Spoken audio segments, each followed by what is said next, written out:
ወንጀልና ችሎት አቃቤ ሕግ የተከሳሽ ጠበቃ ወንጀልና ችሎት የወንጀል ምንነትና የወንጀል ህጎችን በዝርዝር የሚመለከት የሬዲዮ ፕሮግራም ነው። ዘወትር ቅዳሜ ከ10:40 ጀምሮ በፋና ሚዲያ ኮርፖሬሽን FM 105.3 ላይ ይደመጣል። ወንጀልና ችሎት በአውሮፓ ህብረት የገንዘብ ድጋፍ የፌዴራል ጠቅላይ ፍርድ ቤት የወንጀል ፍትህ ስርዓት ማሻሻያ ፕሮግራም ከፋና ሚዲያ ኮርፖሬሽን ጋር በመተባበር የሚያቀርቡት ሳምንታዊ ፕሮግራም ነው። ወንጀልና ችሎት። ችሎቱ ተሰይሟል።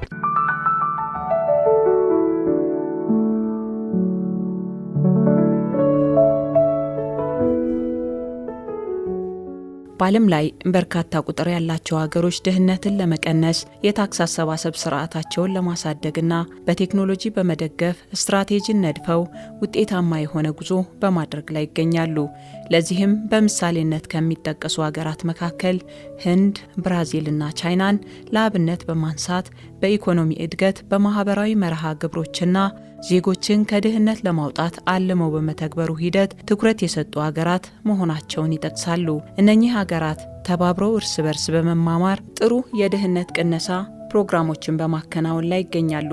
በዚህም ምርጥ የድህነት ቅነሳ ሀገሮችን ስናጤን ቻይናን በቀዳሚነት እናገኛታለን። በመካከለኛው መንግስት በፍጥነት እያደገ ላለው ኢኮኖሚ አስተዋጽኦ የላቀ ስለመሆኑ ይጠቀሳል። የዓለም የድህነት መጠን ከ70 በመቶ በላይ በማድረጉ በ$1.9 ከ1981 እስከ 2013 ባለው ጊዜ ውስጥ በድምሩ 850 ሚሊዮን ህዝብ ከድህነት አውጥታለች። በዚህም ከቻይና ከ$1.9 በታች የሚኖሩ ሰዎች በመቶኛ በ32 ዓመታት ውስጥ ከ88 በመቶ ወደ 2 በመቶ ዝቅ ማድረግ የቻለች ሀገር ናት። ለዚህ ሁሉ በመነሻነት ሊወሰድና ሊታይ የሚችለው በሀገሪቱ የሚተገበረው የህብረተሰቡ የታክስ አከፋፈል ታማኝነቱና የስራ ብሂል ለውጥ ማድረጉ እንዲሁም የግብር አሰባሰብ ስርዓት ይህንን ውጤት ዓለም እንዲያይ ያስችሎታል። የሌሎችም ሀገራት ለውጥ እንደተጠበቀ። ጤና ይስጥልን አድማጮች፣ በወንጀልና ችሎት ፕሮግራማችን የታክስ ማጭበርበር ወንጀልና ተጠያቂነቱ ህብረተሰቡ የሰጡንን ሀሳብ እንዲሁም የህግ ባለሙያ ማብራሪያ አካተን የዕለቱ ትኩረታችን ነው። ምህረት ሙልጌታ ነኝ። አብራችሁን ስላላችሁ እናመሰግናለን። በሀገራችን ተጨባጭ ትክክለኛ ግብር ከፋይ አለን ብለን ደፍረን ማውራት ከቻልን የመንግስት ሰራተኛው ነው ማለት እንችላለን ሲሉ ያም ቀጥታ ከቋቱ ስለሚገበር እንጂ ሌሎች ግብር ከፋዮች ዘንድ ውስንነቶች ሊኖሩ እንደሚችሉ ስጋታቸውን ይገልጻሉ። ከፍተኛ የሚከፍለው በየጊዜው መክፈል የሚችሉ ወይም ደግሞ ደሞዛቸው ሊቆረጥ የሚችል ምናምን እንደሆኑ ይታሰባል። ትላልቅ ባለሀብቶች፣ ሌሎች ነገር ግን ያው በትክክል ወስኖም ከማስከፈል አንጻር ክፍተት ያለ የሚያጭበረበቱትም ያለ ይመስላል። አንዳንድ ጊዜም ደግሞ ትክክለኛ ግምቱን ባለማስገመት ትክክለኛ ታክስ ላለመክፈል የሚሄዱ ሰዎች እንዳሉም ምንሰማው ነገር አለ በሚዲያዎች። ሰዎች ግብር በአግባቡ እንዳይከፍሉ የሚያደርገው የግንዛቤ እጥረት ይሆን? ምን ታዝበው ይሆን? ከነገሩን እንስማ። የተማረውም ያልተማረውም በደንብ ያውቀዋል። በዚህ ደረጃ አሁን ሰው ንቃተ ህሊናው አድጓል። ሚዲያውም ከሚያስተምረው አዌርነሱ ይዞታል፣ ያውቀዋል። ታክስ ጥቅሙን ያውቀዋል። ቀጥታ ለልማት ይውላል የሚል ግንዛቤው አለ። ቅሬታ የሌለው የግብር አከፋፈል ስርዓት ለማበጀት 4 መሰረታዊ ጉዳዮችን መተግበር ግድ ይላል። ያም ተመሳሳይ ስራ እየሰሩ የተለያየ ግብር ሲጣልባቸው አሊያም ጭራሽ እንዳይከፍሉ ሲደረጉ ቅሬታን ያስፋፋል ባይ ናቸው። ካነንስ ኦፍ ታክሴሽን መጀመሪያ ብናነሳ ጥሩ።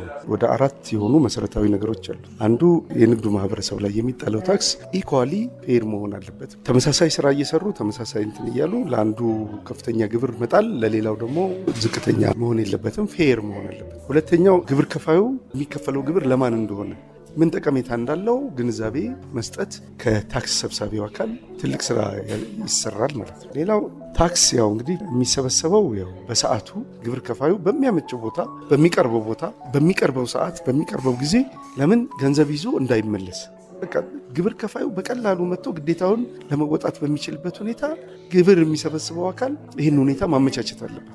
አንዳንድ አስተያየት ሰጪዎች የተለያየ ሀሳብ ሰንዝረዋል። በግብር ሰብሳቢው መስሪያ ቤት ያለው የአደረጃጀት መዋቅር መስተካከል ቢችል ሲሉ፣ ሌሎች ደግሞ በተጨባጭም የሚታዩ ውስንነቶች ስለመኖራቸውም ያነሳሉ። ታክስ ማጭበርበር ጋር ተያይዞ በመጀመሪያ ደረጃ ተቋሙ ግብር አስገቢው መስሪያ ቤት አደረጃጀቱን ማስተካከል አለበት። ምንድነው የጥቅም ግጭት የሚያስከትሉ አደረጃጀቶች አሉ። አንድ አሰራርን ስናይ የሚያዘጋጅ፣ የሚያረጋግጥ፣ የሚያጸድቅ የተለያየ አካል መኖር አለበት። ገቢዎች ጋር ግን ስንሄድ ይሄ ነገር የለም። ሁሉም ነገር አንድ አካል ወይም አንድ ቦታ ነው። አንዳንድ ጊዜ በተጨባጭ የምናየው ጎን ለጎን ሱቆች ይኖራሉ። አንዱ ግብር እየከፈለ አንዱ አይከፍልም። ከዚህ ጋር የቫት ደረሰኝ እየቆረጠ ከጎን ደግሞ አይቆርጥም። ይኸውን ስጋ ቤቶች ላይ ብዙ ይታያል። ሱቆች ላይ፣ እነዚህ መደብሮች ላይ ምንድን ነው ብለን ስንል ይህን ምንጩን ስናጠና ታክስ ሰብሳቢው ተቋም አንድም የአቅም ውስንነት ሊሆን ይችላል፣ ሁለትም ደግሞ አላስፈላጊ ነገር ውስጥ ሊገቡ ይችላል። አንዱን አስገድዶ እያስከፈለ አንዱን ደግሞ እየሸፈነለት የሚሄድ ከሆነ የመንግስት ግብር በአግባቡ የማይሰበሰብ ከሆነ ይሄ ታክስ ሰብሳቢውን አካል አንደኛ ግንዛቤ ማስጨበጥ ያስፈልጋል፣ ሁለተኛ ስርዓትም ማስያዝ ያስፈልጋል። የግብር ማጭበርበር ማለት ግብር ላለመክፈልና ከመንግስት ቁጥጥር ለማምለጥ የተለያዩ ነገር ግን ተገቢ ያልሆኑ ነገሮችን ሲፈጽም የሚከሰት ወንጀል ነው። ግብር ሰብሳቢው ተቋም ትክክለኛ የሆነ የግብር ውሳኔ ላይ እንዳይደርስ የሚያደርጉ ናቸው ይለናል ጠበቃ ፍቃዱ አንዳርጌ።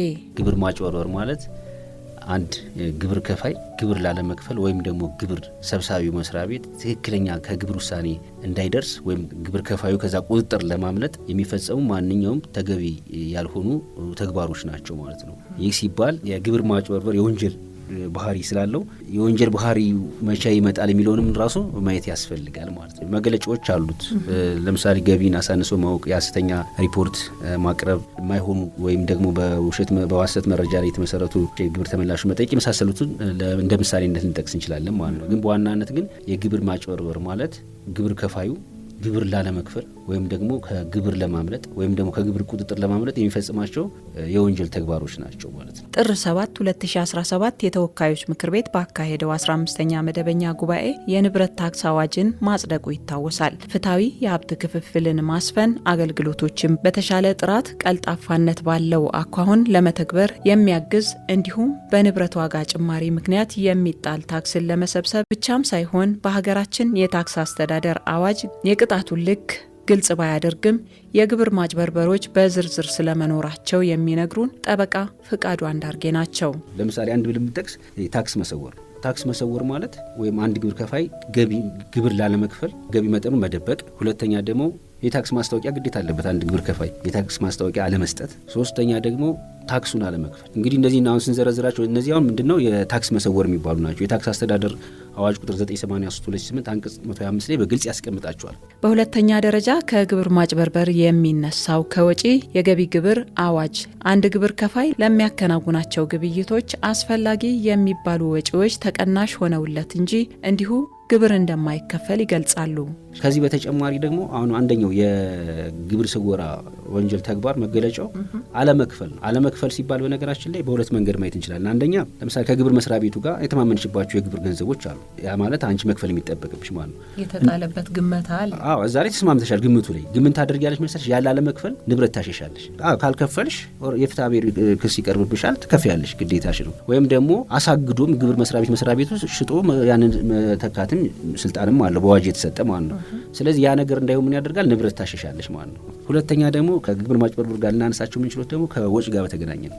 እንግዲህ የገቢ ግብር አዋጁ ምን ይላል? አንድ ግብር ከፋይ ለሚሰራቸው ግብይት አስፈላጊ የሚባሉ ወጪዎች ተቀናሽ ሆኑለታል። ያ ማለት ዝም ብሎ አይከፍልም፣ ግብር አይከፍልም። ምክንያቱም ግብር ሲከፍል የሚያወጣቸው ወጪዎች አሉ።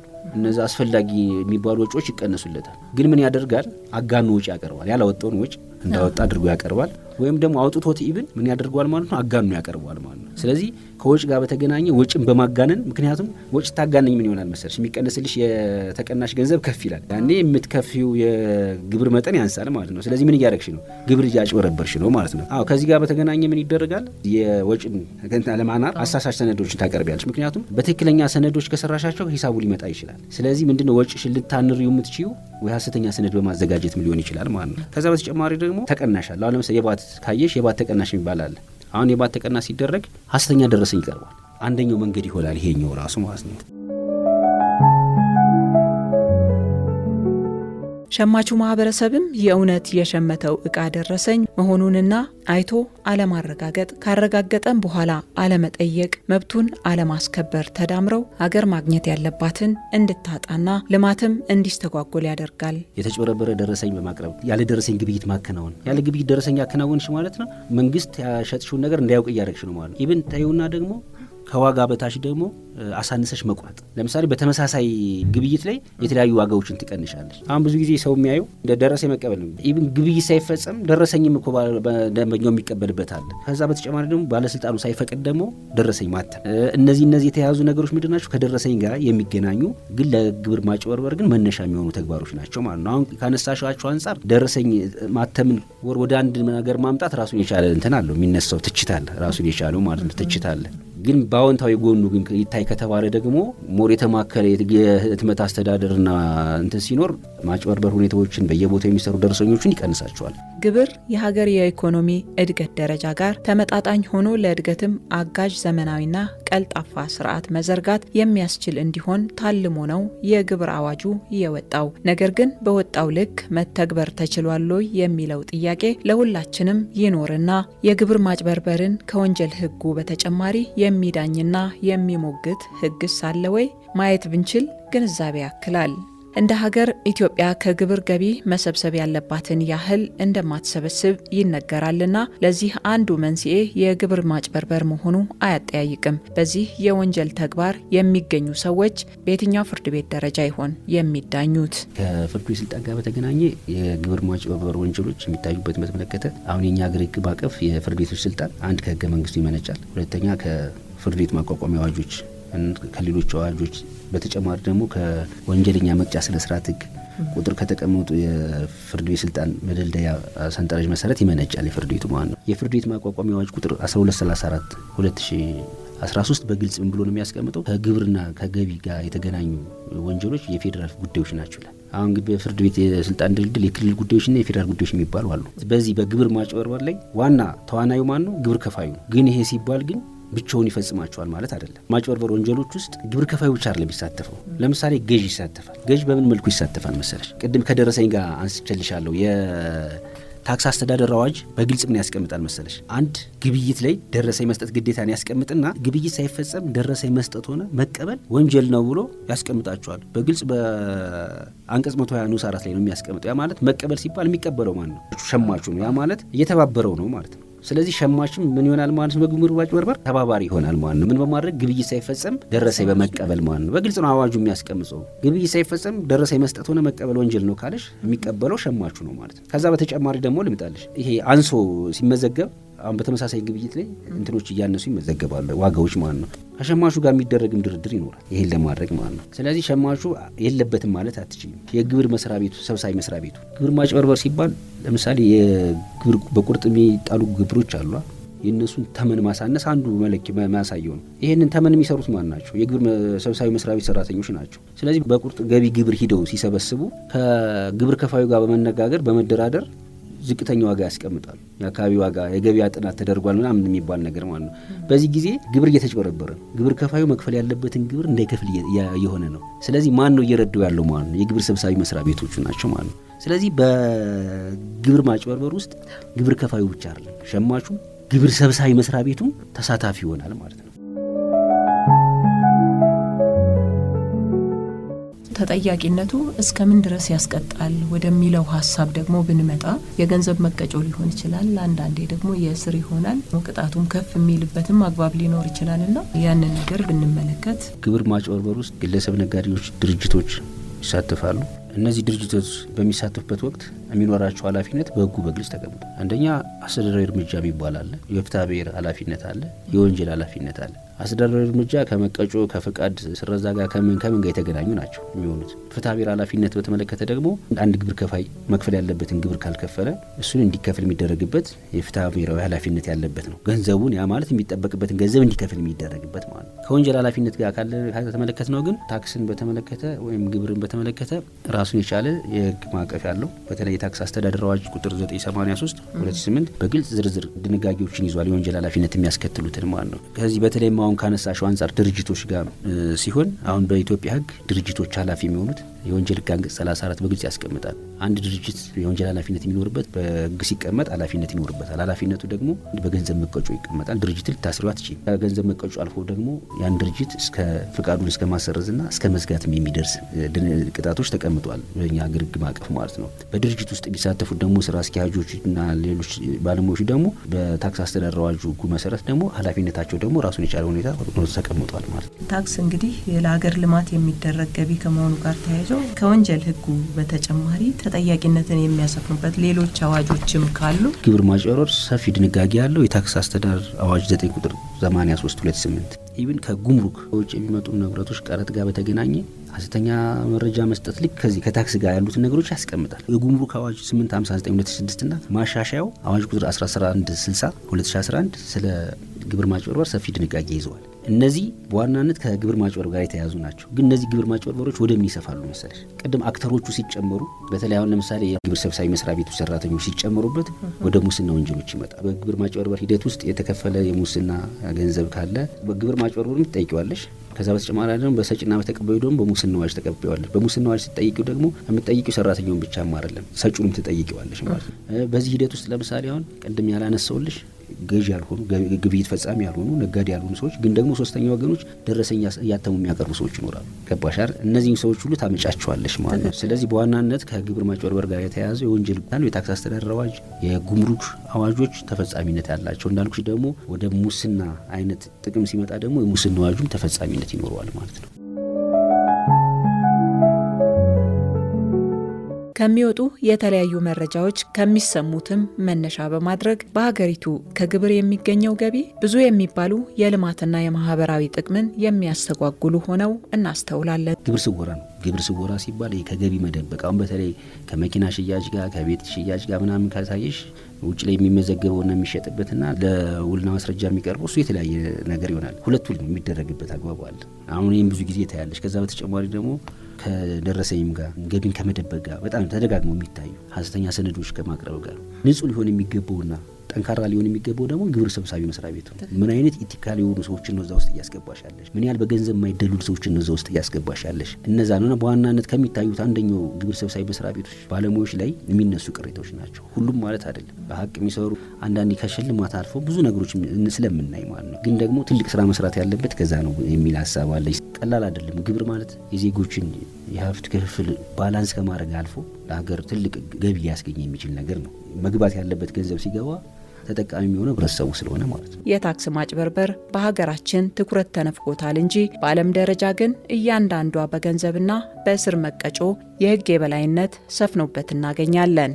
ክቡራን አድማጮች፣ ከራስ ቆርሶ ለራስ ጓዳ የህሊና ረፍትስ ይሰጣል ወይ ጥያቄያችን ነው። ግብር ለምን ተግባር እንደሚውል ይታወቃልና የንግዱ ማህበረሰብም በዘርፉ ያላችሁን አበርክቶ ትኩረት አትንፈጉት። ሀገር የጋራ ናትና ሸማቹም ቢሆን ለገዛንበት ዕቃ ትክክለኛውን ደረሰኝ እንቀበል። የግብር ሰብሳቢው መስሪያ ቤት ሰራተኞችን ብትሆኑ በእያንዳንዷ የዕለት ተዕለት ተግባራችሁ መታመናችሁ ለህሊናችሁ ነውና በተጠንቀቅ መስራት ለሁለንተናዊ ውጤታማነት ያለው እገዛ ላቅ ያለ መሆኑን በማንሳት አበቃን። ምህረት ሙልጌታ ነኝ። ሳምንት ሌላ ርዕሰ ጉዳይ ይዘን እንገናኛለን። ጤና ይስጥልኝ።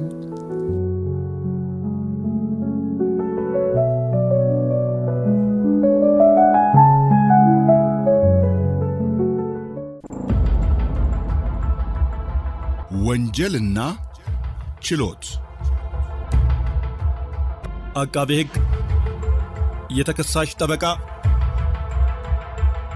ወንጀልና ችሎት